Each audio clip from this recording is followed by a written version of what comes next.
3 in the morning, 16 kilometers of open desert between them and the target. No roads, no cover, no backup within helicopter range, and 16 men from the Special Boat Service, a unit most people in that war had never heard of, a unit some senior commanders had literally laughed at, were already moving. They had been moving for 3 days. That number needs to sit for a second. 3 days. Not a quick helicopter insertion, not a vehicle run under darkness. 3 days on foot, through one of the most punishing environments on the planet, carrying between 35 and 45 kilograms each, rationing water to the milliliter, sleeping buried in hand-scraped holes in the earth, while motorcycle patrols passed close enough that you could hear the engines strain in the heat. 3 days to close the distance on a target that 200 insurgents considered completely unreachable, protected not by walls or wire, but by the brutal math of distance and desert, protected by the certainty that nobody was insane enough, or disciplined enough, or trained enough to come at them across that terrain on foot. They were wrong about one thing: the Special Boat Service. This is Iraq. Somewhere in the grinding, shape-shifting years after the initial invasion, when the enemy had learned to disappear the moment any conventional force got close. The coalition had flooded the country with resources on a scale that would have seemed absurd to any previous generation of military planners. Hundreds of thousands of troops, billions in hardware, surveillance technology that could read a license plate from 40,000 feet, non-forward operating bases the size of small cities. And yet the enemy kept moving, kept planting, kept recruiting, kept dissolving into the landscape like smoke every time anyone got close enough to matter. The specific problem was a network. Al-Qaeda in Iraq had refined the art of disappearing. Not a fixed position on a map, but a living, adapting, decentralized organism that fed on the gaps between everything conventional forces were optimized to do. Capture a cell commander, and the network routed around him like water around a stone. Roll up a bomb-making operation, and 2 more appeared in different districts before the report was even filed. In Baghdad, in a briefing room kept cool against the desert heat outside, a coalition planning cell had been trying to find a solution to a particular node of this network for weeks. Approximately 200 fighters, facilitators, and leadership consolidated in a semi-permanent camp in an arid region far enough from any Allied base that conventional interdiction was considered impossible. The cell included bomb makers responsible for a specific device signature traced to multiple mass casualty attacks. It included a financial facilitator moving money through Hawala networks across 4 provinces, 3 cell commanders whose elimination would disrupt operations across a wide region for months. The intelligence picture was about as solid as it ever got in that war. The problem was getting there. A direct helicopter assault was rejected. Radar coverage and human observers in surrounding villages would give the target enough warning to scatter. A vehicle infiltration was suicidal. The terrain offered no concealment. A bombing campaign would destroy the intelligence value of everything in the camp. Phones, laptops, maps pointing to every secondary target connected to the network. They needed a raid, not a strike.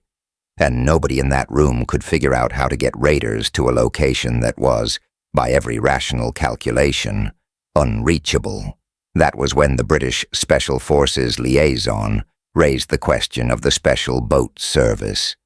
The reaction told you everything about how military institutions work, and about how those institutions consistently fail to account for things they haven't personally witnessed. A 2-star American general looked at the liaison, looked at the map, and said what he said. Flat. Matter of fact. There, with the unassailable confidence of someone who believed he was stating the obvious in a room full of people too polite to say it first. Don't send the SBS. We don't need divers in the desert. There was a suppressed laugh from somewhere. A pen moved across a notepad. The British request was filed, meaning it was placed in the category of things acknowledged and not acted upon. The planning cell moved on to other options that didn't materialize. The days passed. The intelligence window narrowed, and somewhere in the gap between institutional inertia and operational necessity, the Director of British Special Forces authorized a deployment. The SBS was wheels up before the General's words were cold. Here is what the General did not know. The Special Boat Service is one of the most deliberately obscure military organizations on the planet. Not in the way that Special Forces units become famous for being secretive, but in the way that a truly professional organization has no interest in being understood by people who don't need to understand it. Its name generates exactly the reaction it generated in that briefing room. A mental image of frogmen in wetsuits, underwater demolition, harbor infiltration. That image is accurate about 10% of the time. The other 90% is everything else. The path to becoming an SBS operator begins with the Royal Marines Commando course. 32 weeks at Lympstone, Devon, that eliminates between 30 and 40% of candidates before the final test week. That's not a prerequisite in the way that completing a form is a prerequisite for a job application, but a prerequisite in the way that being able to breathe is a prerequisite for everything else. Men who don't complete it with distinction don't get the opportunity to fail at the next level. And there are many next levels. SBS selection runs for months. Long-distance navigation across hostile terrain in conditions of genuine physiological stress. Not simulated exhaustion, but the kind of sleep deprivation and cold exposure and sustained physical load that strips away the performance of everyone who relies on willpower as their primary resource.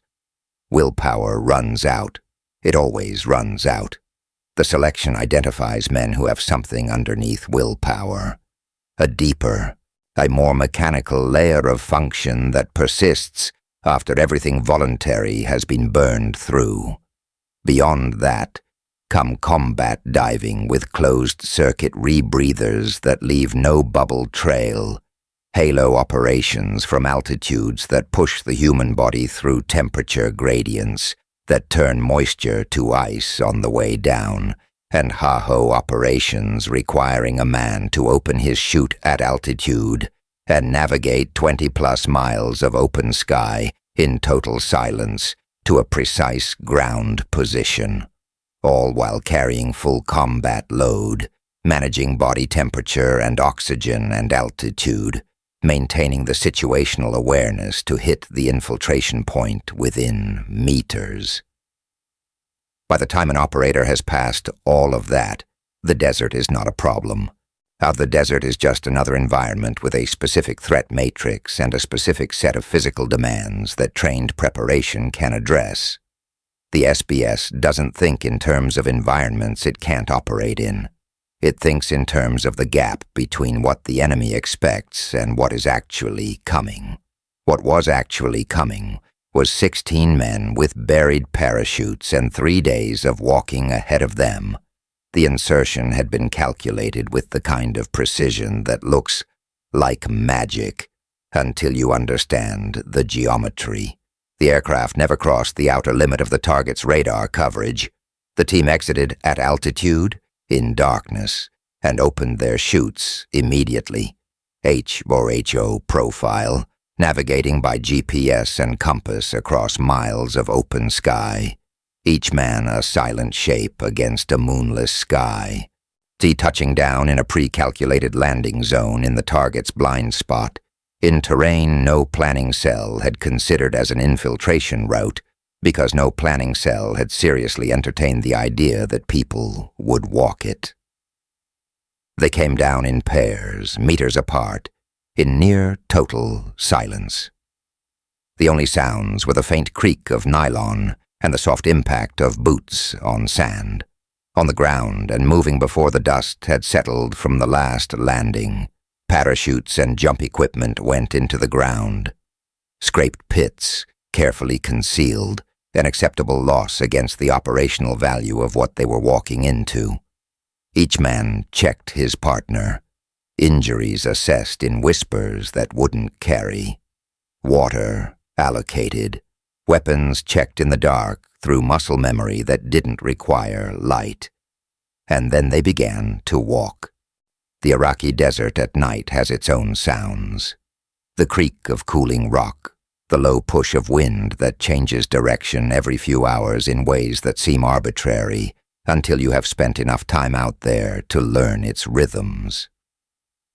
What it doesn't have, in the places the SBS was moving through, is light. Not the dark of a room with the lights off. The dark of an environment with no artificial light source for dozens of miles in any direction, where the stars are the only illumination, and even that shifts and fades as clouds move through. Moving in that dark with full combat load, over terrain that is irregular and treacherous underfoot, are maintaining direction and pace, and spacing between elements. That is a specific skill set, built through hundreds of hours of navigation training, until the body learns to move through darkness the way it moves through daylight, relying on senses and procedural knowledge rather than vision. They moved at night and went to ground before dawn each day. Going to ground meant finding natural depressions in the terrain, dried wadis, the lee sides of rock formations, anything that broke the flat sight line of the desert, and turning them into hides through pure stillness. Not elaborate camouflage systems, sand and rock, and the principle that has governed human concealment since the first ambush in human prehistory. If you don't move, and you look like what is around you, nothing with eyes will find you. The motorcycle patrols from the target camp swept the surrounding area with the casual attention of men who had done the same patrol for weeks without incident. On the first day, one patrol came close enough that an operator could hear the rider singing to himself above the engine noise. The operator did not move. The patrol passed. That is the psychological landscape nobody outside the community fully grasps. The physical demands of this operation were real and severe, but they were ultimately finite. There is a distance that can be walked, a weight that can be carried, a temperature that can be endured. The psychological demand is something else entirely. The demand to be completely still, completely silent, completely controlled for hours at a time, while your body pushes every signal it has at your conscious mind.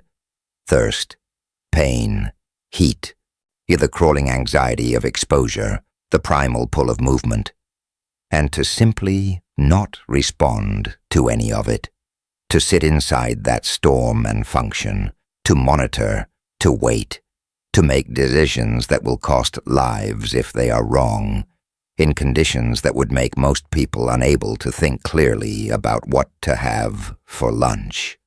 The men who make it through SBS selection are not the men who don't feel those things. They are the men who feel them and have built, through years of deliberate exposure and repetition, a functional relationship with the experience of being at the edge. The fear is real, the discomfort is real, the exhaustion is real. What has been modified through training is the relationship between those experiences and performance. The SBS operator feels the fear. He just doesn't let it drive. On the second night, moving closer, they began to build the intelligence picture in real time. The drone was small enough to fit in a day pack and quiet enough to operate at a standoff distance that put it beyond the hearing threshold of anyone in the camp. Hand-launched from over 2 kilometers out, a thermal optics platform that painted the camp in shades of heat and movement while the operators lay prone in the darkness, feeding its imagery to tablets, building a picture that no satellite pass could have provided with the same granularity. Not because the technology wasn't available from altitude, it was, but because what they needed wasn't just where the structures were or how many vehicles were present. It was rhythm, pattern, the daily cycle of human behavior in that specific place. When the guard rotations happened, when they slipped, when the men who were supposed to be watching were instead sitting together, talking in the way that people who have been in the same place too long always eventually do. When the camp was most asleep, approximately 3 hours before first light, when the deepest part of the human sleep cycle coincides with the coldest part of the desert night, when attention is at its lowest and reaction time is at its longest, and the distance between a sentry and being alert is measured not in effort, but in the basic physiology of a body that is losing the fight to stay awake. They watched for 48 hours. 2 full cycles of the camp's life, catalogued and cross-referenced against the intelligence they had carried in with them. They knew which structure held the leadership, which structures held the bomb makers, where the financial facilitator slept, the location of every vehicle and every external guard position, the intervals between patrol sweeps and the drift in those intervals that had been creeping longer every night as complacency compounded itself. They waited for that moment with the patience of men who had spent 3 days in the desert to earn it. The assault plan was not complicated. It was comprehensive. 16 operators divided into 4 teams, each assigned a specific cluster of structures, movement sequenced to arrive at entry points simultaneously, each entry point chosen to maximize surprise and minimize any possibility of an alarm going up before the objective was achieved. Communication compressed to the absolute minimum. Single-word confirmations of position, 1 signal for simultaneous entry, a silence after that unless contact demanded otherwise. Suppressors on every weapon, night vision on every operator. The SBS moved from their final holding position to the perimeter in what an outside observer might have described as flowing. Not the aggressive advance of an assault force with a loud entry plan. Something slower, more deliberate, more like the movement of water finding its level. Each man moved when movement was covered by terrain or shadow. Each man stopped when it wasn't. The gaps between entry positions were closed over 40 minutes, each 4-man team arriving at their assigned point, calibrated to the same countdown every man carried, synchronized in the same mental frame. When the signal came, a single compressed transmission, less than a second of audio. Every door on every target structure opened at the same moment. What followed is the part that people who weren't there find difficult to process, because the scale of the violence and the silence in which it was delivered seem incompatible with anything in normal human experience. 200 men, a network responsible for mass casualty attacks, for the financing of operations that had killed civilians and coalition soldiers across a region, eliminated in a single night, in a matter of minutes, by 16 operators who had walked 3 days through a desert to reach them. The camp was not given time to organize resistance.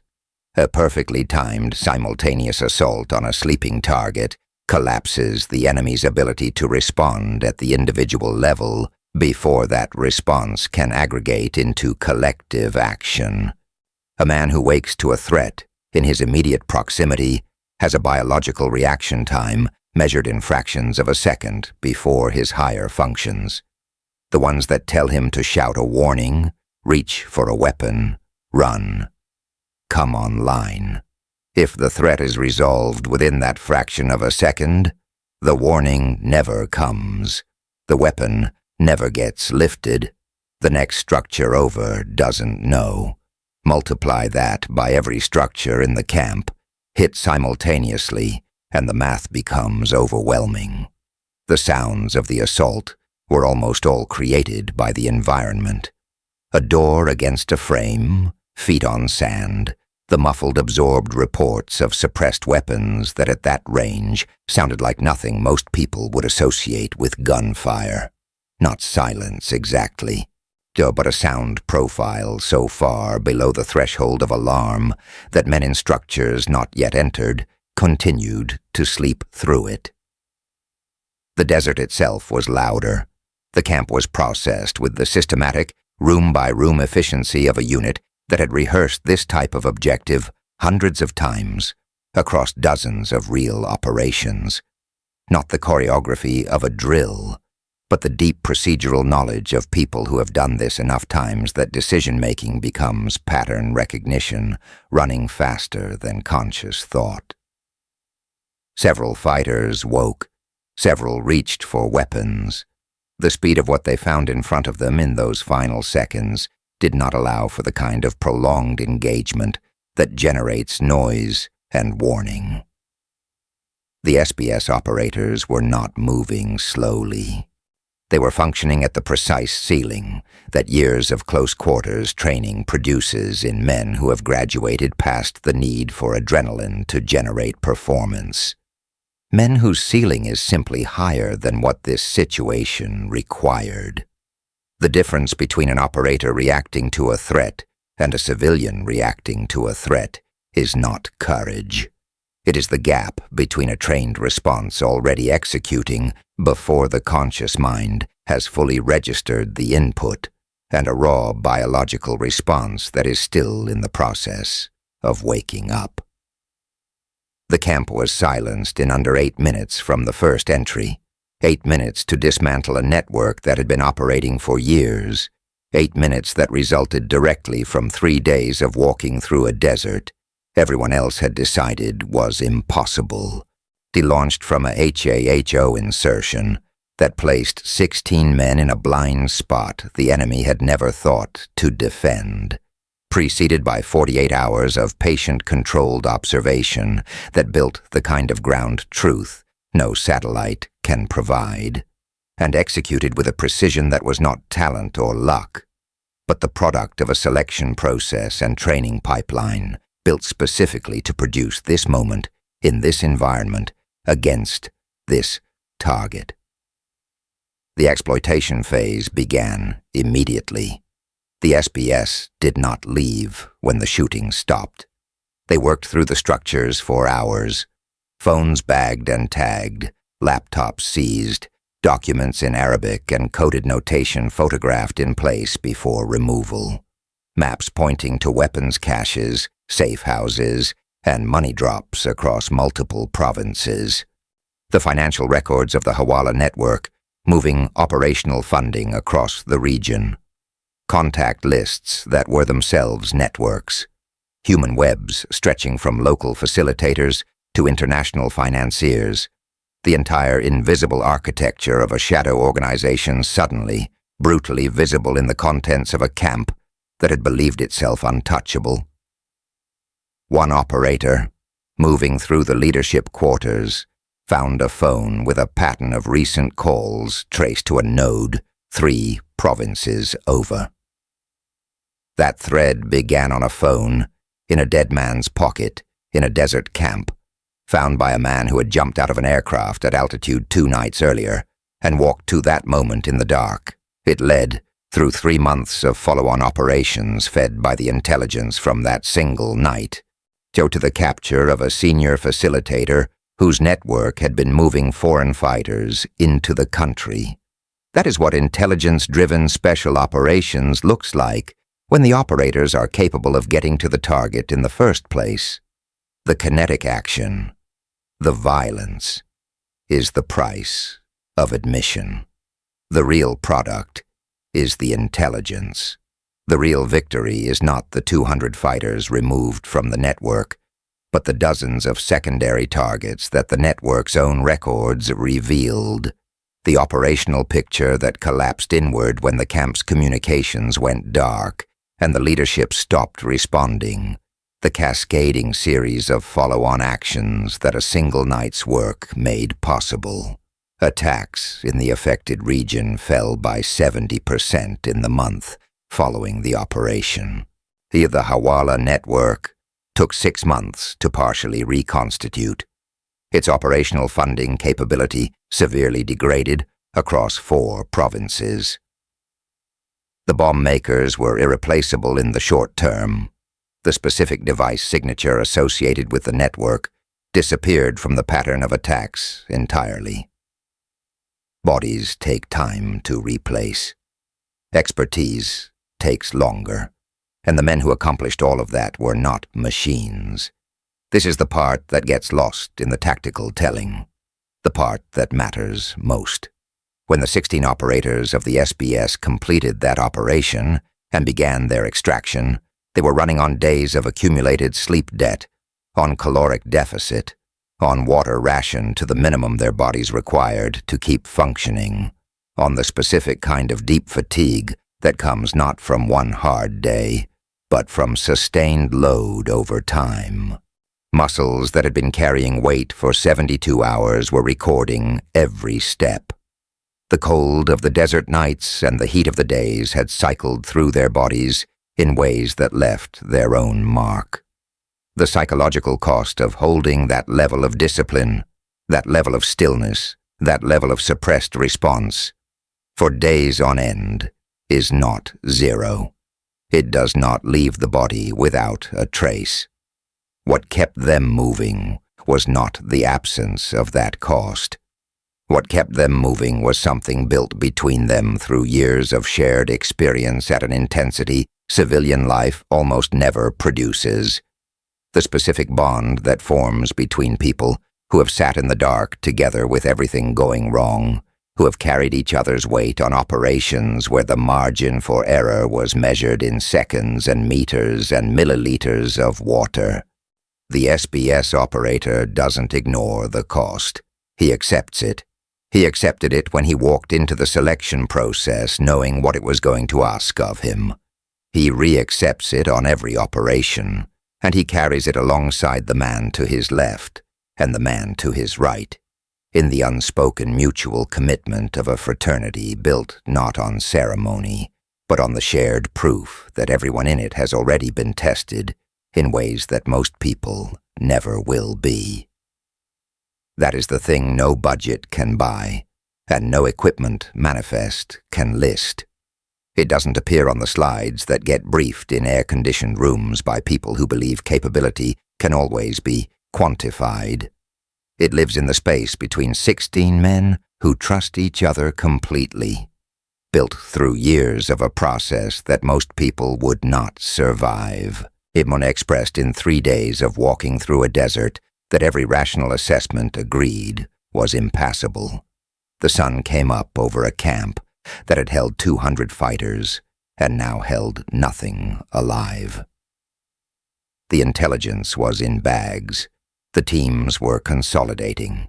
The extraction already moving through its first phase. A different route, different timing, designed with the same precision as the insertion, accounting for the fact that the enemy's response to the camp going dark would include a search that had to be anticipated and avoided.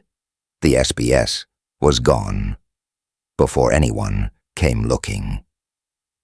Weeks later, when analysts had processed enough of the recovered intelligence to build the full picture, a senior intelligence officer wrote in a formal assessment that the operation represented one of the highest value single intelligence hauls of the campaign, not because of the fighters killed, but because of the network exposed. The map of connections that the recovered material revealed had been assumed inaccessible. It had been sitting in the desert, 300 miles from the nearest Allied base, protected by the certainty that nobody could reach it. 16 men with parachutes and 3 days to spare made that certainty irrelevant. When the classified report reached the desk of the general who had said what he said in that briefing room, he read it slowly. When he finished, he asked his British liaison how the SBS had reached the target without detection. Air insertion to 16 kilometers, then on foot. The general sat with that for a moment, then set it back, air and on foot, not as a question, not as a complaint, but in the tone of a man cataloging new information in a mental file that had been kept with the wrong label for too long. He did not apologize. Senior generals rarely do, but he asked, in subsequent meetings, to be kept informed of SBS availability for future planning cycles. That is what vindication looks like in a military institution. Not a parade, not a formal acknowledgement, just a general who used to laugh, asking to be kept on the distribution list. The Special Boat Service doesn't fight the wars the world talks about. It fights the wars inside those wars. The quiet, precise, intelligence-driven campaigns that occur below the visibility threshold of conventional operations and produce effects that the people who discounted them can never fully trace back to their source. It does this in water, in mountains, in cities, in jungles, and, as one coalition planning cell learned from a classified document very few people outside that building ever read, in deserts 300 miles from the nearest coast. The SBS doesn't need the ocean to find its way in. Every environment is navigable to men who have been built, systematically and deliberately, to treat the idea of an unreachable target as simply a planning problem, waiting for someone patient enough to solve it. The general measured them by their name. He should have measured them by what they had already survived just to get the right to show up. Yet don't send the SBS, he said. We don't need divers in the desert. He said it in a room full of men trying to figure out how to reach a target 300 miles away. And while he was saying it, the SBS was already in the air.